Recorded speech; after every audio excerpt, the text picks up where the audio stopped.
نحمد اللہ تعالی ونصلی ونسلم علی رسولہ الکریم وعلی آلہ واصحابہ اجمعین اما بعد اعوذ باللہ من الشیطان الرجیم بسم اللہ الرحمن الرحیم الحمد للہ رب العالمین کہ خلاق کائنات جل حکیم کے احسان و کرم سے سب شروع ہوگا آپ کا سورہ مومن کی 31 نمبر آیت شریفہ سے آگے۔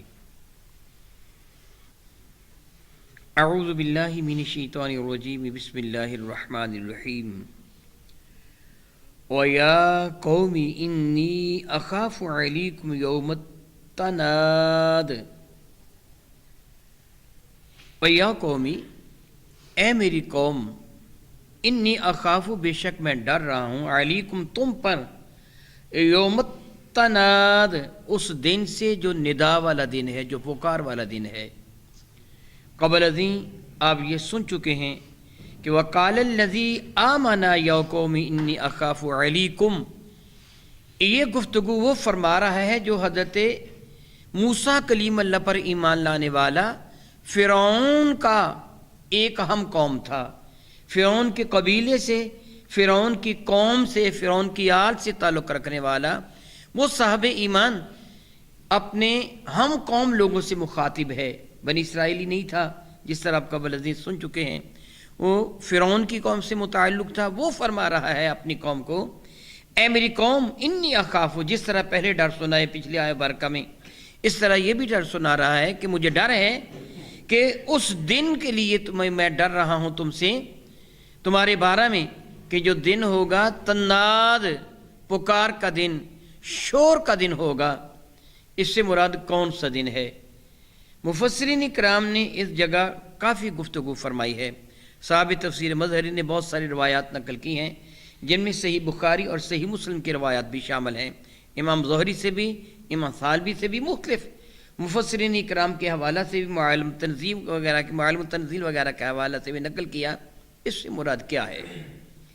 بعض یہ فرمائے کہ اس سے مراد وہ وقت ہے جب رب کائنات جل وعلا حضرت سیدنا اسرافیل علیہ السلام کو حکم دیں گے سور کے پھونکنے کا، جس طرح کتاب العظمہ میں الشیخ نقل فرماتے ہیں 3 مرتبہ سور پھونکا جائے گا۔ پہلے سور پھونکا جائے گا ہیبت کے لیے، فزع، وہ شدید ہیبت آری ہو جائے گی، پہلی مرتبہ سور پھونکا جائے گا، اور اس وقت یہ حال ہوگا کہ انسانوں کے دل اچھل کر ہلاک کی جانب آ رہے ہوں گے، جنگل کے درندے آبادیوں کا اور آبادیوں کے باشندے جنگلوں کا رخ کریں گے، لرزہ سا طاری ہو جائے گا، سخت ہیبت ہوگی، لیکن لوگ سارے مریں گے نہیں، بعض مر بھی جائیں گے۔ اس کے بعد دوبارہ سور پھونکنے کا حکم دیا جائے گا، اور اس میں تسلسل ہوگا، پھر وہ سور بند نہ ہوگا، جب پھونکنا شروع کیا جائے گا اس وقت سے لے کے ایسا شروع ہوگا جب تک سارے کے سارے مر نہیں جاتے، سور بند نہیں ہوگا، مسلسل آواز اس کی بڑھتی چلی جائے گی، جیسا کہ قبل ازیں کئی مرتبہ بالوضاحت میں یہ بیان کر چکا ہوں۔ اور تیسرا سور جو پھونکا جائے گا وہ قیامت کو دوبارہ انسان زندہ کرنے کے لیے پھونکا جائے گا۔ یہ 3 مرتبہ فرماتے سور پھونکا جائے گا، وہ یہ فرماتے ہیں، شیخ کتاب العظمہ میں یہ فرماتے ہیں، اس سے مراد وہ پہلی مرتبہ کا سور پھونکنا ہے، کہ یہ بھی یاد رکھیے کہ جب وہ سور پھونکا جائے گا نا، وہ ایک جملہ جو ہے کہ زمین پر اللہ اللہ کرنے والا کوئی نہ ہوگا، مراد یہ ہے کہ صاحب ایمان وہاں موجود نہ ہوں گے، نہ ہونے کے برابر، اور لوگوں کے اس بات کا علم ہی نہیں ہوگا کہ قیامت آنے والی ہے، کیونکہ ایمان والوں کے درمیان اور اس قیامت والے دن کے درمیان، یا جب سور پھونکا جائے گا، اتنا فاصلہ ہو جائے گا۔ اللہ تعالیٰ جل وعلا سے میں معافی مانگتا ہوا عرض کر رہا ہوں، قرآن مجید فرقان مید بھی اٹھا لیا جائے گا، حرم کعبہ کی ایک ایک اینٹ کر کے اکھاڑ کر اس کو معاذ اللہ تعالیٰ بے آباد کر دیا جائے گا، میرے کریم آقا کا شہر مقدس جنگلی جانوروں کا مسکن بن جائے گا، اللہ تعالیٰ کا ذکر کرنے والا کوئی باقی نہیں رہے گا۔ ایک عرصہ تک ایسے ہوگا، لوگوں کو پتہ نہیں ہوگا کہ کوئی اللہ بھی ہے کہ نہیں ہے، لوگوں کو پتہ ہی نہیں ہوگا کہ قیامت بھی آئے گی کہ نہیں آئے گی، بلکہ حدیث برکہ کا مفہوم بنتا ہے معاذ اللہ ثم معاذ اللہ ثم معاذ اللہ، انسان جانوروں کی طرح وہ حرکات کریں گے۔ اب میں جملے نہیں کہہ سکتا، جس طرح جانور حیا نہیں محسوس کرتا دوسرے جانور سے قرب کرتا ہوا، اس طرح انسان بھی برسر عام ایک دوسرے کے ساتھ ایسے افعال کریں گے جس طرح کہ جانور ہوتا ہے، نہ ماں کا خیال ہے، نہ بہن کا، نہ بیٹی کا، جس طرح جانوروں کو کسی کا خیال نہیں ہوا کرتا۔ حیا نام کی چیز ختم ہو جائے گی۔ حیا تو ایمان کا حصہ ہے، الحیاء من الایمان، حیا ایمان سے ہے۔ آج بھی آپ جانتے ہیں نا کہ معاذ اللہ تعالیٰ یورپ کے بعض ممالک میں برہنہ ہو کر جلوس نکالے جاتے ہیں، اور ہم جنس پرستی کو فروغ دیا جا رہا ہے۔ حیا ایمان والوں کے پاس ہوتا ہے، بے ایمانوں کے پاس حیا نہیں ہوا کرتا، کیونکہ ایمان ہوگا ہی نہیں، اس لیے حیا نام کی کوئی شے نہ ہوگی۔ کسی کو پتہ نہ ہوگا کہ اللہ بھی ہے، قیامت بھی آئے گی، تب سور پھونکا جائے گا، تو اس وقت کسی کو نہیں پتہ ہوگا یہ سور کیوں پھونکا جا رہا ہے، بہت ہی ہیبتناک دن ہوگا، اور پھر ایک پکار بچی ہوگی، یہ کیا ہو رہا ہے، یہ کیا ہو رہا ہے۔ جس طرح ابھی میں بتا چکا ہوں کہ جنگل کے درندے شہروں کی جانب اور شہروں کے باشندے جنگل کی جانب دوڑیں گے۔ اور بعد یہ فرمایا اس سے مراد وہ قیامت کا دن ہے، جس طرح سیدنا ابی ہریرہ سے مروی ہے کہ رب کائنات جل مقیم جب نامہ اعمال کو تولنے کا حکم دے گا تو وہاں ایک فرشتے کی ڈیوٹی لگی ہوئی ہوگی۔ کوئی آدمی جب اپنے نامہ اعمال کے اعتبار سے رب کائنات کے حضور سرخرو ہوگا، یعنی اس کی نیکیاں تھیں اور اعلیٰ نیکیاں تھیں، گناہ کم تھے، یا رب کائنات اس پہ اپنی رحمتوں کا نزول فرما دیا، اپنی عنایات بے پایاں کے صدقہ سے اس کی مغفرت فرما دی۔ حق یہی ہے، ہمیں ماننا یہی ہوگا کہ رب کائنات اپنی رحمت کے ساتھ ہی درجے بلند فرماتا ہے۔ سنی ہے آپ نے وہ طویل حدیث مبارکہ، وہ شخص جو 99 کا قاتل تھا، صحیح بخاری کی وہ حدیث مبارکہ، وہ جو شخص 99 کا قاتل تھا، پھر ایک اور عابد و زاہد کو قتل کر کے اس نے 100 کی تعداد پوری کر لی تھی، سینچری پوری کر لی تھی، پھر رب کائنات اس کو معاف فرمانا تھا تو بہانہ کیسا بنایا کہ زمین کو سکڑ جانے کا حکم دیا تھا، ہے نا۔ دراصل وہ عطا فرمانا چاہتا ہے نا جب کسی کو اپنی عنایات بے پایاں سے، تو پھر اس کے بہانے بنا لیتا ہے۔ تو رب کائنات جل وعلا جب کسی کی مغفرت کا اعلان فرمائے گا، کسی کے گناہوں کو معاف فرما کے اس کے نیکیوں کو قبول فرمائے گا، تو فرشتہ اتنے بلند آواز سے پکار کے فرمائے گا فلاں سعید ہو گیا، سعادت مند ہو گیا، اب یہ کبھی بھی بدبخت نہیں بنے گا۔ اور جب کوئی بندہ معاذ اللہ تعالیٰ سمعاذ اللہ تعالیٰ اپنے شدید گناہوں کی وجہ سے، بلکہ یوں کہیے کفر کی وجہ سے لائق جہنم ٹھہرے گا، تو فرشتہ بلند آواز سے پکار کہے گا، جس سے سارے اہل معاشر سنیں گے دونوں آوازوں کو، کہ فلاں شخص شقی و بدبخت ہو گیا، اب یہ کبھی بھی نیک بخت نہیں بن سکے گا۔ یہ کافر کے لیے ہے، کیونکہ کافر کو کبھی جہنم سے نکالا نہیں جائے گا، جس کے دامن میں ایمان کی دولت ہے وہ کبھی نہ کبھی جہنم سے نکال لیا جائے گا۔ اور بعد یہ فرمایا اس سے مراد یہ بھی ہے کہ قیامت کے دن ہر بندے کو اس کے گناہوں کے اعتبار سے پکارا جائے گا، جس طرح حضرت ابو حازم عارج رضی اللہ تعالیٰ عنہ سے مروی ہے، وہ اپنے آپ کو مخاطب ہو کے فرماتے، حضرت ابو حازم وہ اپنے آپ کو عارج کہلوایا کرتے تھے، یعنی لنگڑا۔ یہ ان کی بڑی عظمت ہے، بڑی عظمت ہے، بڑی عظمت ہے۔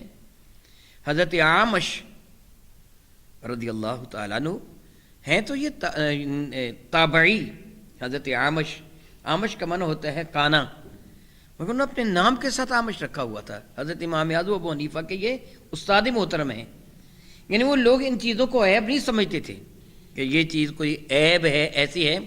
تو حضرت ابو حازم عارج رضی اللہ تعالیٰ عنہ اپنے آپ کو مخاطب کر کے فرماتے تھے، اوے ابو حازم، اوے عارج، اپنے آپ کو مخاطب ہو کے فرماتے تھے قیامت کا دن ہوگا، رب کائنات فرمائے گا فلاں قسم کے گناہ کرنے والوں اٹھ کے کھڑے ہو جاؤ، اوے عارج تو بھی کھڑا ہو جائے گا۔ حالانکہ بڑے نیک تھے، بڑے نیک تھے، بڑے نیک تھے، لیکن اپنے نفس کو جھنجھوڑ رہے ہیں۔ پھر اللہ تعالیٰ فرمائے گا فلاں قسم کا گناہ کرنے والے کھڑے ہو جاؤ، تو ان میں بھی کھڑا ہو جائے گا۔ پھر اللہ تعالیٰ حکم دے گا فلاں قسم کے گناہ کرنے والے کھڑے ہو جاؤ، تو ان میں بھی کھڑا ہو جائے گا۔ الغرض تو نے ہر طرح کے گناہ کیے ہیں، تو بچے گا کیسے؟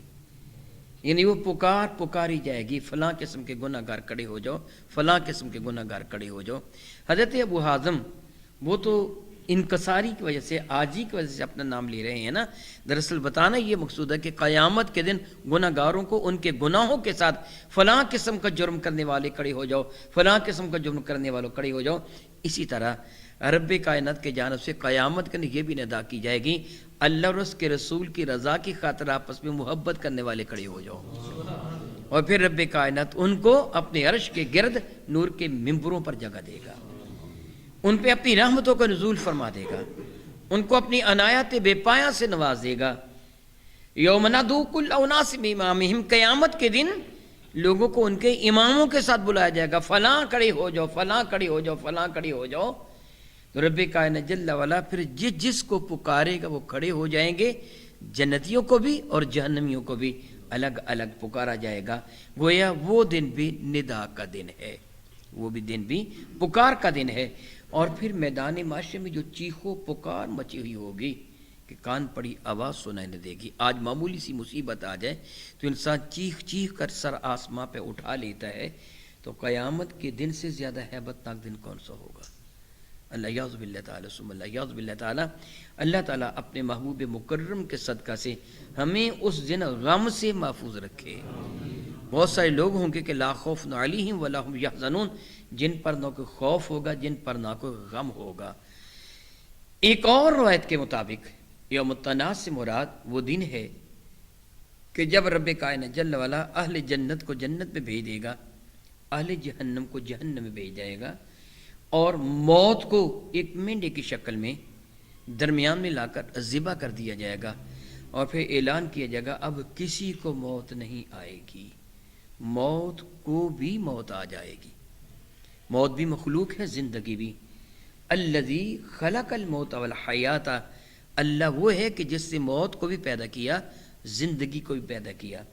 کہا جاتا ہے کہ موت یوں سمجھیے جس طرح گھوڑی کی شکل میں ہو نا، موت مینڈے کی شکل میں اور زندگی گھوڑے کی شکل میں. رب کائنات جل وعلا موت کو بھی موت سے ہمکنار کر دے گا، اسے ذبح کر دیا جائے گا، اور پھر کبھی کسی کو موت نہیں آئے گی. اور یہ ندا کہ اب کسی کو موت نہیں آئے گی، اہل معاشر پر تو بجلی بن کے ٹوٹے گی، خصوصاً ان لوگوں کے لیے کہ جو جہنمی ہیں، کہ اب ہمیں کبھی بھی جہنم سے نہیں نکالا جائے گا. معاذ اللہ تعالیٰ معاذ اللہ تعالیٰ. پہلے تو یہ تھا نا، دنیا میں کسی آدمی کو شدید تکلیف دی جاتی تھی تو تکلیف کی انتہا موت پہ، کتنا بھی کسی کو شدید ترین عذاب دیا جائے، جب وہ مر جاتا تھا تو ایک اعتبار سے پھر نئی زندگی شروع ہو جاتی. وہ یہ خیال کرے گا کہ میں جہنم میں شاید جل جاؤں گا، مجھے موت آ جائے گی. لیکن جب اسے بتایا جائے گا موت آئے گی ہی نہیں تو اسے سخت دکھ ہوگا، بڑا قلق ہوگا. اور ایمان والے جو اہل جنت ہوں گے، جب ان کو ندا کر کے کہا جائے گا اب تمہیں کبھی بھی موت نہیں آئے گی، ان کو اتنی خوشی ہوگی کہ کسی بھی پہلی نعمت ملنے پر اتنی خوش نہ ہوئی تھی. اس کے بعد بس یوں ہی کہیے کہ اللہ اور اس کے رسول کے دیدار پر ہی سب سے زیادہ خوشی ہوگی. اس کے بعد اس بات پر خوشی ہوگی کہ اب تمہیں کبھی بھی موت نہ آئے گی. اس اعتبار سے یوم التناد کے مختلف معنی کیے گئے ہیں.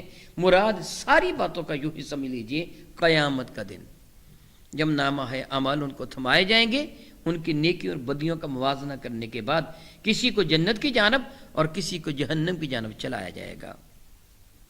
رب کریم فرماتے ہیں یوم تولون مدبرین. وہ مومن آل فرعون یہ کہہ رہا تھا سبحان اللہ تعالی و بحمدہ، رب کائنات تو کتنا بے نیاز ہے، کتنا بے نیاز ہے، کتنا بے نیاز ہے. اس برگزیدہ شخص کی گفتگو کو رب کائنات نے قرآن کریم کا حصہ بنا دیا. وہ مومن آل فرعون اس کی گفتگو کو اللہ کے کائنات نے قرآن کا حصہ بنا دیا. وہ یہ فرما رہا تھا یوم، لوگوں ڈرو اس دن سے، تولون مدبرین، جب تم پیٹھ پھیر کر بھاگ رہے ہوگے مگر بھاگ نہیں سکو گے، بھاگ رہے ہوگے بھاگ نہیں سکو گے. جرم کرنے والے کا جرم ایک شکل میں اس کا تعاقب کر رہا ہوگا، جس طرح میرے اور آپ کے کریم آقا رسول مرشد رحمت عالم صلی اللہ علیہ وسلم کے ارشاد گرامی قدر کا مفہوم بنتا ہے کہ زکوٰۃ چور کا مال جو زکوٰۃ ادا نہیں کیا کرتا تو اس کا مال گنجا سانپ بن کر اس شخص کا تعاقب کرے گا جو مال کی زکوٰۃ نہیں ادا کیا کرتا تھا. اور یہ شخص آگے آگے دوڑے گا، وہ سانپ اس کے پیچھے ہوگا، یہ بھاگے گا